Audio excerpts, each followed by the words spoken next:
My older sister was born mute, but after her death, she could suddenly speak. I overheard a Taoist telling my mom, although this girl is ugly, she has the appearance of Wenchang.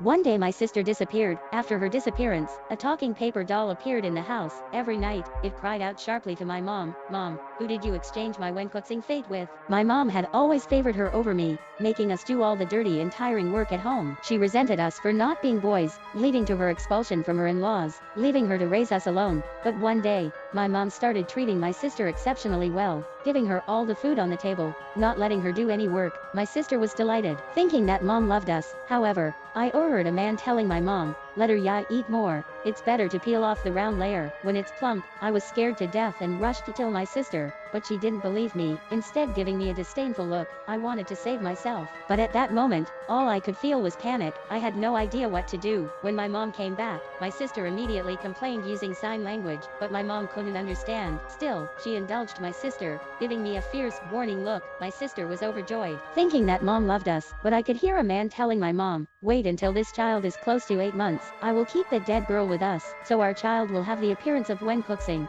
My mom's words sent a chill down my spine. She was pregnant, but was this the reason she killed my sister? Why? We were also her children. These past 2 years, my sister and I worked hard to help her, thinking she had a tough life. We wanted to show her that we were not a burden, that we loved her, but why couldn't she accept us? "Well, take it easy. Let her suffer first." The man's cold voice puzzled me. Wasn't my sister already gone? Why would she still suffer? At night, the wind picked up, sounding like evil spirits roaring, accompanying my sister's sharp screams, making everything even more eerie. Terrified, I sat there, unable to move. Then I saw my sister in the courtyard, smiling strangely at me. I held onto my mom's pants, crying, "Mom, my sister wants to kill me. She's back for revenge." My mom didn't believe me, and as she raised her foot to kick me, a bloody hand rested on her shoulder. I pointed behind her, and she turned around, but there was nothing there. However, the blood stain on her shoulder, and in the courtyard told us that this was no dream. My mom rushed into the house, not sparing a glance for me. Trembling, I went back to my room. That night, I couldn't sleep no matter what. It was only at dawn, hearing the rooster crow,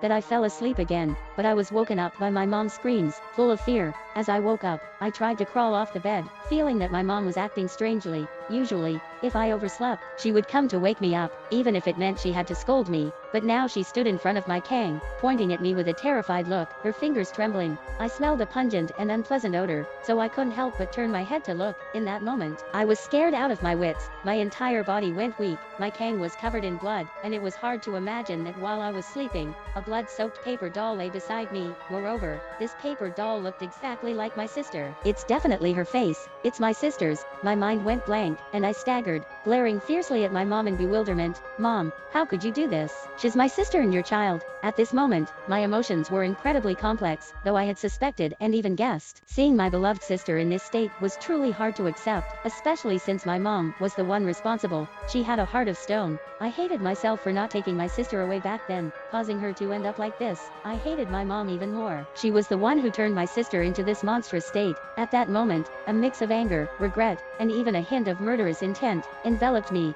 I clenched my fists, forcing myself to bow my head to conceal my emotions. My mom, the wicked woman, now only had eyes for that man, and the child in her belly. How could it be here? My mom's face was a mixture of complexity and disbelief. The emotions in her eyes disgusted me. Was she pretending not to know why my sister ended up like this? After my mom left, I quietly watched my sister, now covered in blood, crying incessantly. I remembered many days when we went to the mountains to chop wood, and she always said I had less strength, worked slowly, and only held her back. The same went for planting rice. My sister despised me for not being smart enough to be a good helper. She was intelligent, helping me carry half of the firewood, and completing most of the work for me. She had a sharp tongue but a kind heart. Now, seeing her in this state, my heart edged like a knife, and a sense of resentment began to bury itself in my heart. I sat on the ground, crying until my eyes couldn't open. However, when the bloody smell reached my nose, I subconsciously lowered my head. To my shock, I saw the paper doll with my sister's face right in front of me. As tears fell onto her face, she twisted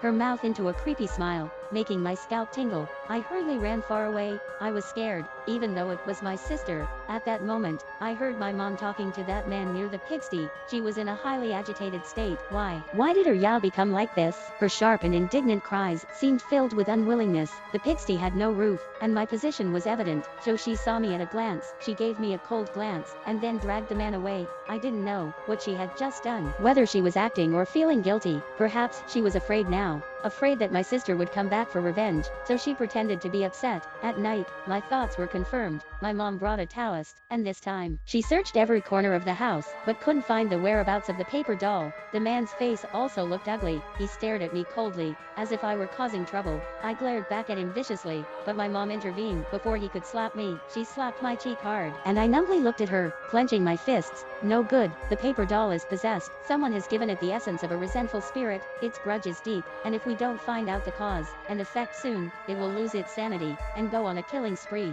The Taoist walked to the middle of the courtyard, pinched the blood-stained soil on the ground, his face darkening. It seemed like he wanted to verify his words, and suddenly, the clear sky turned windy, as if a storm was approaching. It's so confusing. If you don't want your whole family to die, you better tell me how she died. He immediately lit 3 incense sticks in the courtyard, but no matter what, the incense extinguished in 3 seconds. Even though the gloomy wind had stopped, the incense still went out. Watching the Taoist's face darken further, I stood there silently, and then he left. Before leaving, he left one sentence: bury the deceased's flesh and bones properly, otherwise, your home will be disturbed in the future. Jiangji, why did you lie to me?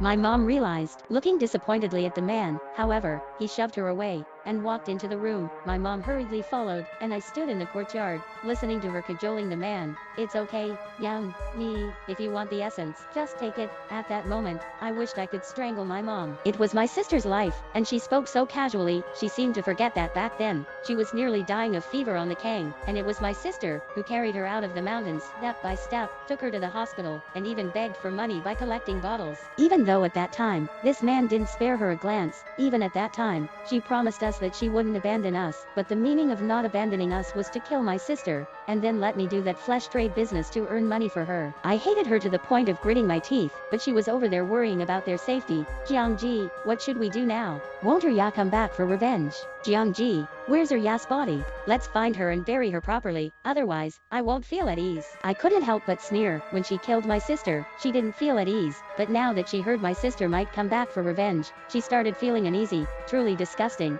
I squatted silently in the courtyard, looking at the slightly loosened bloodstain. What are you thinking? A woman's kindness, have you forgotten that she willingly died? The man's voice made me feel incredulous. How could my sister willingly die? She wanted to live more than anyone else. She said she would make big money in the future so that my mom and I wouldn't suffer. That dead girl had the strength of a bull. I almost killed her. If you hadn't come to help, she would have given up struggling. Don't listen to that Taoist nonsense. At that moment, my heart trembled. I didn't know if it was an illusion, but I seemed to see my mom's body swaying. She sat on the bed, seemingly lost in thought. After a long time, she hoarsely spoke. Then where's her body? Let's bury her. It's her we're talking about. Considerate of her. Did you forget? Her bones were stewed into a soup, and the rest was used to replenish your body. Your third daughter also ate some. At that moment, I couldn't hold back and vomited heavily, including my mom. Beast, he's simply insane. I woke up in the middle of the night, and a shiver ran down my spine. I heard my sister's voice again, mixed with intense resentment. It sounded particularly eerie in the silent midnight. Against my better judgment, I suppressed my fear and went out to look. That man had gone out to play mahjong, and his luck seemed to have improved lately. He won money every day, but his attitude towards my mom became increasingly worse, frequently hurling fierce insults at her. I smirked, feeling that all of this was karma, well deserved. No one should expect a good life if they're not good themselves. In the dim moonlight, I saw a paper doll on my mom's Kang. It cried sharply in my mom's ear. Mom, whose fate did you exchange for my Wenko star? The voice seemed to carry mockery. The Wenko star fate was entirely fabricated by that man, and it was ironic that, for this unfounded claim, my mom caused the death of her own daughter. Yao, Mom was wrong. Spare me, okay? Mom, there's still a child in your belly, right? My mom trembled all over, her disheveled hair and pale face as she knelt on the Kang, begging my sister to spare her. She had always bullied the weak and feared the strong, and now she was terrified to the extreme. In the middle of the night, the mountain village seemed to be filled only with my sister's pitiful and desperate cries. She repeated those few sentences over and over, tormenting my mom to the point of near collapse. I couldn't help but despise her for her pathetic appearance, wondering where she had been earlier. Even though I was scared, in that instant, a cold gaze locked onto me, and the next moment, I couldn't help but tightly bite my lip, afraid to even breathe. The paper doll actually turned its head toward me, revealing a sinister smile, frightening me to the point that my legs went weak. What was even more chilling was that a black mist emerged from her body and directly entered the belly that my mom was protecting so desperately.